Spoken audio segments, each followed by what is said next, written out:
Hey everyone, it's ENDYMION, and since my last video about Assassin's Creed Shadows, I've been given some more information on the original game's plot, as well as some other things.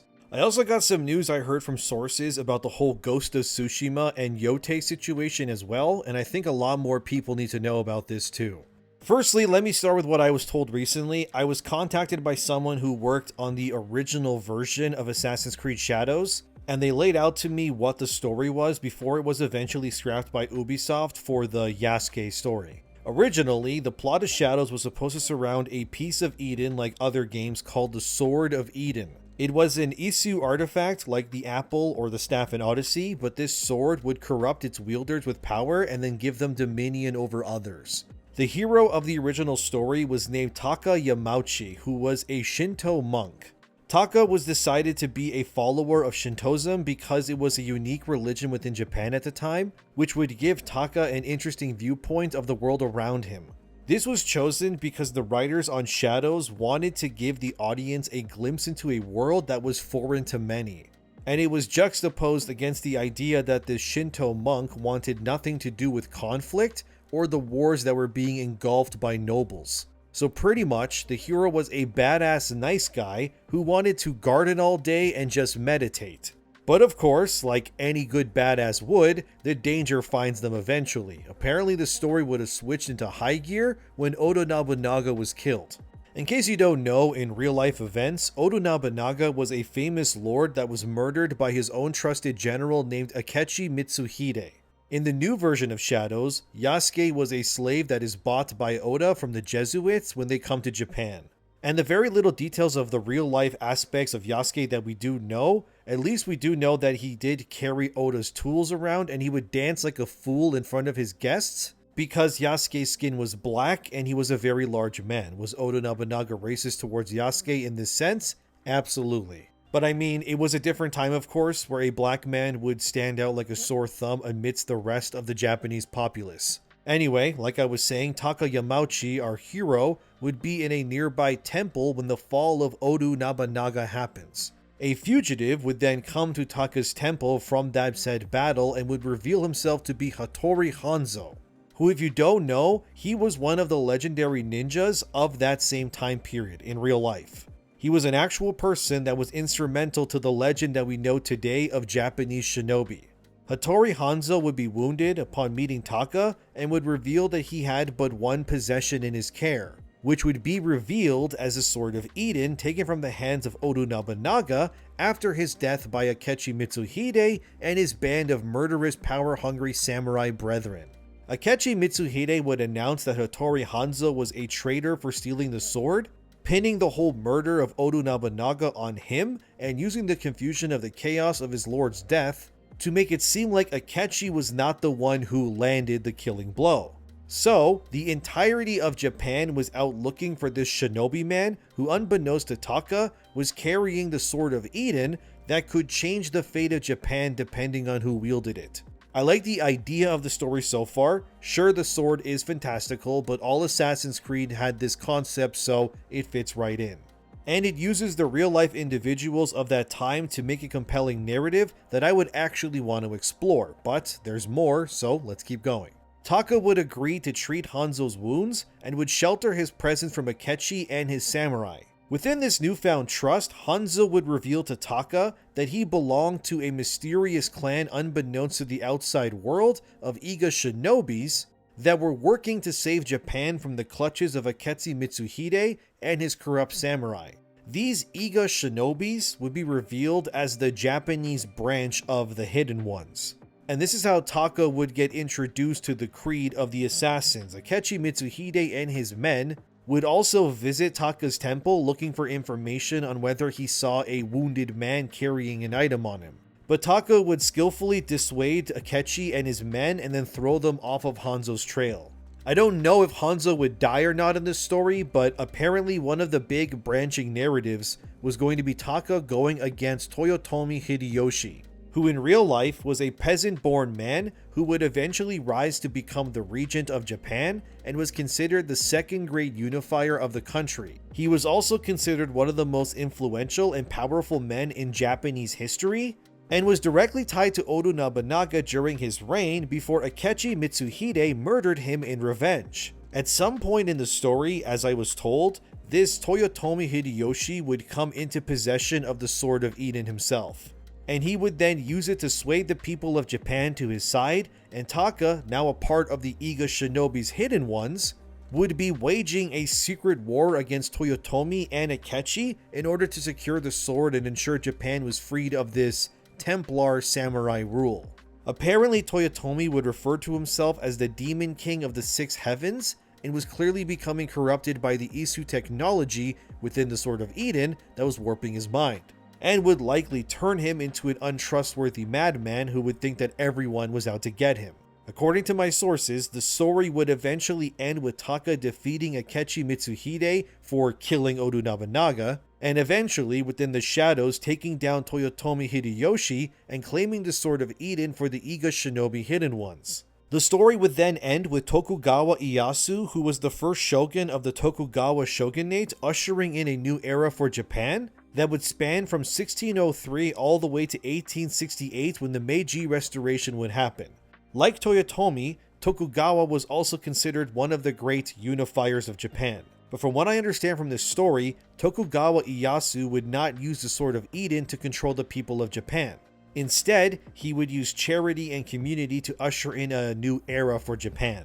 The story would have ended with the Shinto monk named Taka Yamauchi fading into the shadows with the Hidden Ones to conceal the Sword of Eden so that it may never be used by another madman ever again. It was a classic story in terms of Assassin's Creed, I know, but I think it fits perfectly into what these games were about in my opinion. According to my sources, which I asked if I was able to tell their experiences while working with Ubisoft, they said it was fine, so I'll tell you that now. They said they were very quickly flown out to Japan after being hired by Ubisoft for this very ambitious project. They also took many notes while researching the historical period, and they found navigating a foreign city to be very challenging to do at the time. On the weekends, they said that they were taken to various temples and shrines and were shown concepts like Shinto purification hand cleaning rituals and shrines that existed between modern day skyscrapers. They also told me they are still mad to this day that Ubisoft was willing to invest so much time and money into what they were calling a bad mobile game over their AAA Japanese Assassin's Creed game that they were also co-developing. I assume they meant the upcoming Assassin's Creed Jade game, which if you don't know is a Chinese-led Assassin's Creed game that is made in tandem with Tencent. Apparently, the story that was written by these original writers involving Taka Yamauchi, the Sword of Eden and all of that, was heavily scrutinized by the Shadows head development team. According to my sources, most of what was made or written by the original Shadows team was largely abandoned by the now Shadows devs.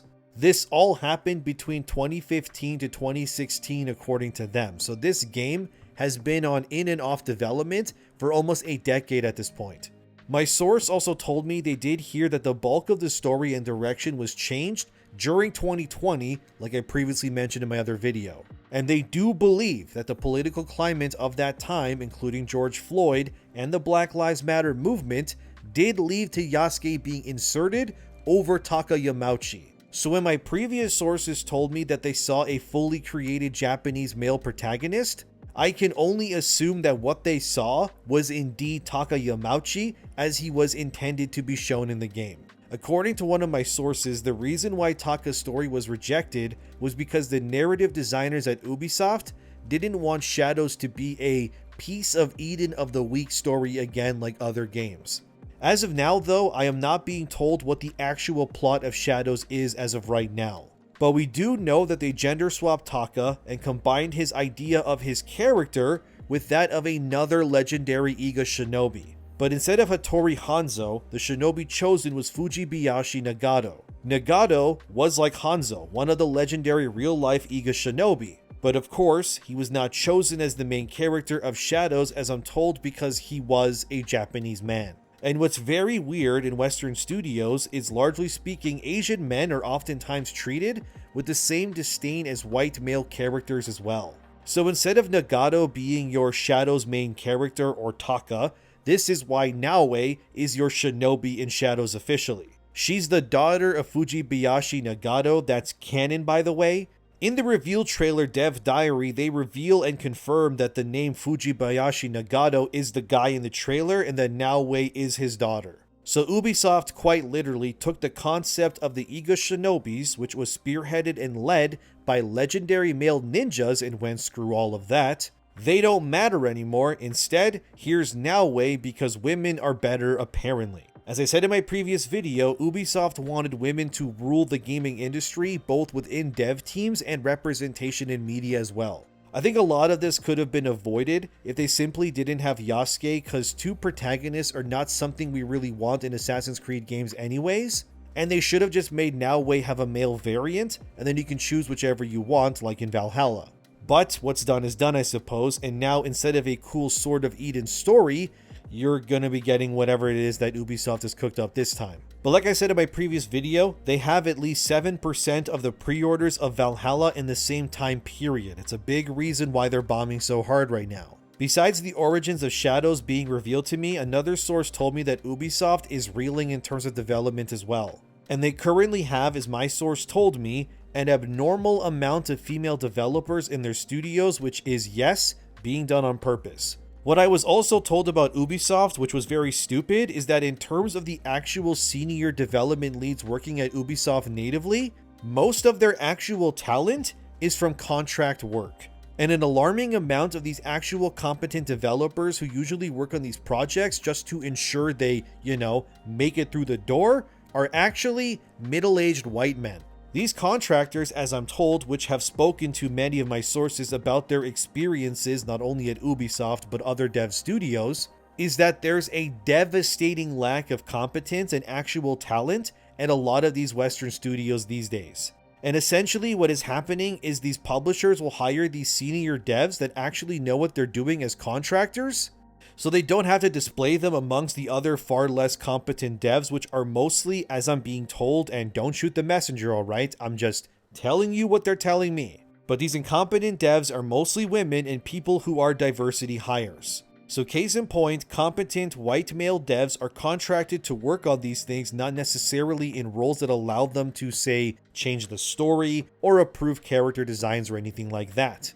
Those decisions are almost exclusively decided by your typical woke Marxist left-leaning activists within these studios. But since when it comes to actually making the moronic ideas a reality being harder than they expected, they then contract these older white guys who likely make way more money off these publishers this way to make their stupid woke decisions an actual reality. So you end up with games that suck and are made for no one, but at least they still function as video games.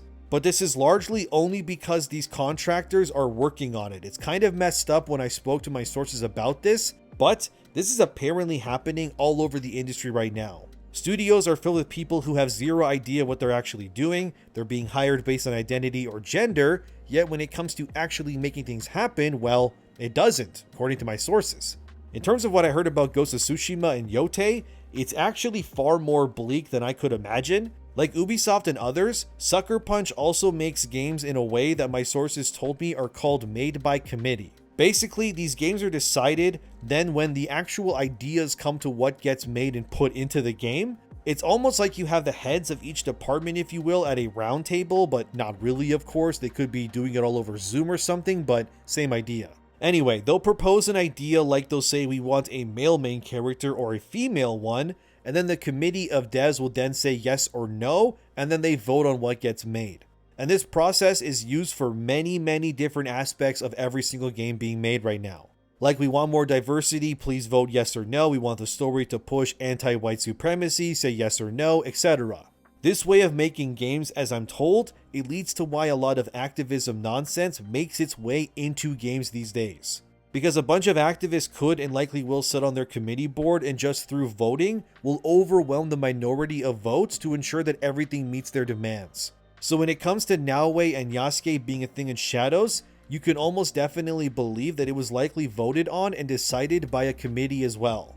The same thing is happening at Sucker Punch right now. I was also told, and take this with a big fat grain of skepticism again, but apparently most of the competent devs have indeed left Sucker Punch quietly already. I cannot confirm this, but from what I'm being told, the key talent behind Tsushima have left amidst the second game in the series being made. I was told that originally Yote was not the original game idea at all. It was actually indeed Ghost of Tsushima 2 starring Jin Sakai. But sometime during development, a lot like Shadows, the game was halted and then completely changed in vision.